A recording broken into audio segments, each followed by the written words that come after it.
பண்ணி எப்படியாவது முன்னேறிடணும் அப்படின்னு நினைக்க கூடாது. அப்படி நினைச்சா ஏதாவது சிக்கல்ல மாட்டிக்கிடுவோம். கடவுள் உங்களை ஏத்த வேலையில உயர்த்த வருங்க. சில பேரு எப்படியாவது காசு பணத்தை சம்பாதிச்சிடணும், அப்பதான் வயசான காலத்துல நிம்மதியா உட்கார்ந்து சாப்பிடலாம்னு நினைப்பாங்க.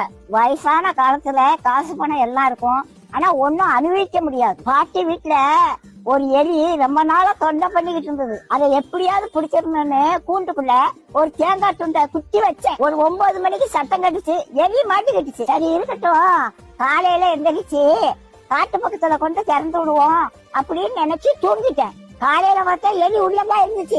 ஆனா அந்த தேங்காய் துண்டை அதை நக்கி கூட பாக்கலங்க. எப்படி வச்சானோ அது அப்படியே இருந்துச்சு. ராத்திரி முழுவதும் உள்ளதான் இருந்துச்சு. அந்த தேங்காய் துண்டை திங்கலாம்ல, அதுக்கு மரண பயம் வந்துட்டு அதனால தேங்காய் துண்டை திங்கிறதுக்கு மனசு வரல. அதுக்கு தேங்காய் துண்டை விட நம்ம உயிர் பிழைச்சா போதும்னு அது இருந்துச்சு. அதே மாதிரிதாங்க காசு பணத்தை சேர்த்து வச்சாங்க.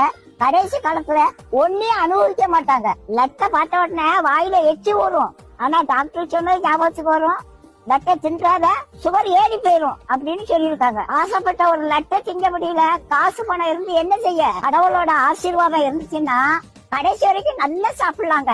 நாளைய தினத்தை குறிச்சு கவலைப்படாதீங்க. அந்தந்த நாளைக்கு அந்தந்த நாளோட பாடு போதுங்க. இன்னைக்கு சாப்பாடு கொடுத்த கடவுள் நாளைக்கு சாப்பாடு கொடுப்பாரு. நீதி நேர்மை உண்மை உத்தமமா மட்டும் வாழுங்க. கடவுள் ஒரு நாளும் உங்களுக்கு ஒரு குறையும் வைக்க மாட்டாங்க. நம்ம எப்படி சம்பாதிக்கோங்கிறத கடவுள் பாத்துக்கிட்டே இருக்காருங்க.